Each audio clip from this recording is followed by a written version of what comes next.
नारळ म्हटला की सगळ्यांच्या डोळ्यासमोर येता आता नारळाचा झाड म्हणजे माड. त्याचा फळ आणि त्याचा अनेक उपयोग होता या काही नेमक्या माणसांकाच माहित असा. पण नारळाच्या झावळ्यांचो आणि शेंड्यांच्या पात्यांचा उपयोग करून सुंदर कलाकृती तयार करूक येत य तुम्ही पहिल्यांदाच बघला असाल. सिंधुदुर्गातल्या वेंगुर्ला तालुक्यातील गोपाळ कोरगावकर यांनी टाकाऊ समजल्या जाणाऱ्या वस्तूतून एक अनोखो उद्योग उभो केलेला असा. पाहूया त्याची ही प्रेरणादायी कहाणी.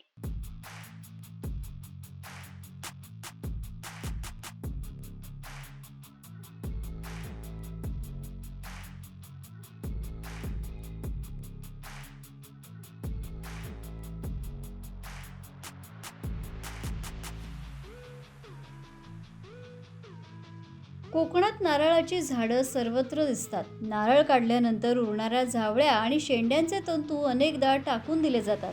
मात्र वेंगुर्ल्यातील गोपाळ कोरगावकर यांनी याच टाकाऊ साहित्याला नवसंजीवनी दिली आहे. माझं गाव वायंगणी वेंगुर्ला. 2024 मध्ये माझं हॉर्टिकल्चर या विषयामध्ये MSc कंप्लीट झालेलं आहे. त्यानंतर मी लँडस्केप गार्डनिंग अशी कामं करतो. त्यासोबत इतर हस्तकला, नारळाच्या झावळीपासून बनवणाऱ्या वस्तू वगैरे बनवतो. कोकेडिया माझी आपणी झाड आहे, या सर्व वस्तू बनवतो. नारळाच्या झावळीपासून सुरुवातीला असं मी लहान असताना आजी वगैरे आम्ही कडणं ज्याला म्हणतो, म्हणजे नारळाच्या झावळीपासून कडणं बनवतात किंवा आताच्या मोबाईलमुळे बरेचसे व्हिडिओ आपल्यापर्यंत येतात, AI द्वारे बनवतात. पण खरोखर असे करणारे कलाकार आहेत. त्यांच्याकडून मला पण वाटलं की बाबा मी पण असं वेगळं वस्तू बनवू शकतो की ज्यामध्ये नारळाच्या झावळीपासून बनवण्यात जाणारा कंदील किंवा छोटे छोटे पॉट्स, म्हणजे इको पॉट्स आपण ज्यांना म्हणतो, ज्यांची साधारणतः 1 ते 1.5 वर्षापर्यंत आरामात राहू शकतात. त्यानंतर महत्त्वाचं म्हणजे एक टोपी, जी खूप पर्यटकांना आकर्षित करते, जी की रोजगार मिळवून देते. कष्ट, जिद्द आणि कल्पकतेच्या जोरावर गोपाळ कोरगावकर यांनी या नैसर्गिक तंतूंमधून विविध सजावटीच्या आणि उपयुक्त वस्तू तयार करण्यास सुरुवात केली. प्रत्येक वस्तूमध्ये कोकणची ओळख आणि पर्यावरणपूरकतेचा संदेश दडलेला आहे. सगळ्यात ग्राहकांना आकर्षित करणारी वस्तू म्हणजे टोपी, जी साधारण आता आमचे काका एक बनवतात, सर्वेकर काका म्हणून आहेत. तर त्यांनी जवळजवळ 3 ते 4 वर्षापेक्षा जास्त टिकलेली टोपी आहे आणि ग्राहकांचा प्रतिसाद म्हणजे त्यांना मी पण बनवतो, पण आम्ही लोकल जे पर्यटक येतात त्यांना आम्ही सेल करतो आणि जे कमर्शियल बनवणारे आहेत, तर त्यांना अमेरिकेतून वगैरे मागण्या आहेत त्याच्या. तिथपर्यंत वस्तू आपल्या बाहेर जात आहेत. आज प्लास्टिकला पर्याय म्हणून पर्यावरणपूरक वस्तूंना मोठी मागणी आहे. अशा काळात स्थानिक संसाधनापासून तयार होणाऱ्या या वस्तूंनी अनेकांचं लक्ष वेधून घेतलंय.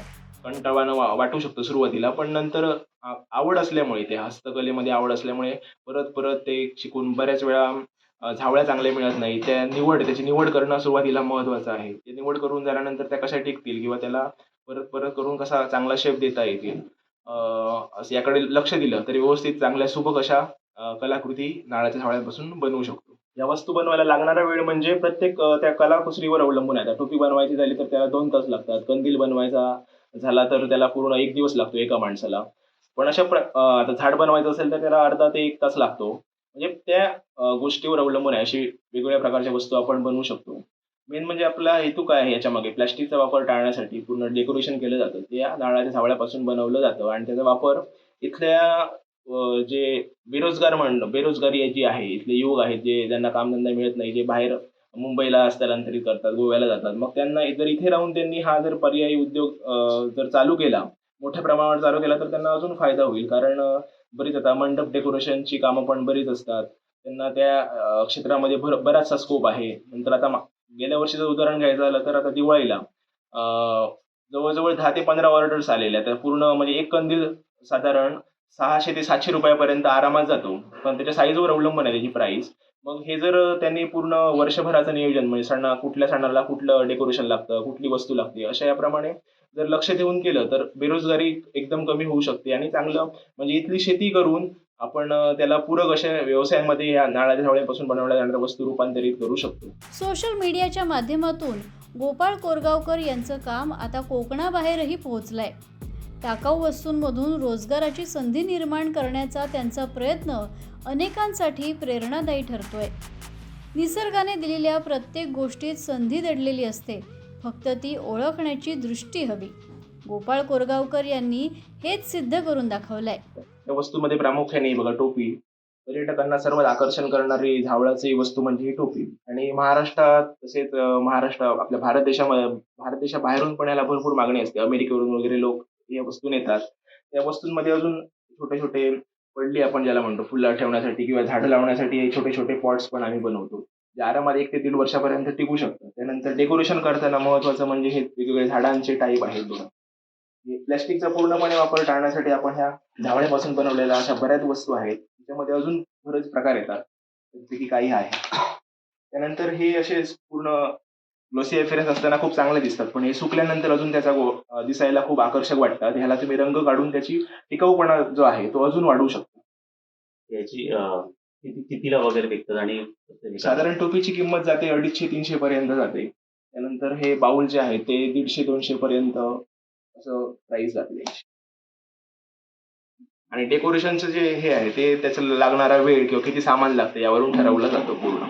युवा पिढी म्हणजे आपल्याला आता आपण बघतोय की युवा पिढी नोकरीच्या निमित्ताने शहराकडे वळत आहे. पण ती न वळता जर उद्योगधंद्याकडे जर वळली, त्यांनी प्रामाणिक कष्ट घेऊन, मेहनत, सातत्य जर ठेवलं, तर चांगला उद्योग असे उद्योगाची भरभराट होऊ शकते. कारण आता आपण बघतोय की पर्यावरणपूरक वस्तू बनवण्यामध्ये आता कल जास्त आहे. कारण इको फ्रेंडली यांना बरीच मागणी असते. मग आपण गावामध्ये राहून जर सणवार किंवा एखादी मंडप डेकोरेशनची कामं जी असतात, तर त्याचं व्यवस्थित नियोजन केलं आणि सुरुवातीपासून जर माणसं ठेवून जर म्हणजे इतर रोजगार निर्मिती पण आपण त्यांना करू शकतो. असा उद्योगधंदा उभारून कष्टजिद्द मेहनतीने आपण इतरांना प्रेरित पण करू शकतो.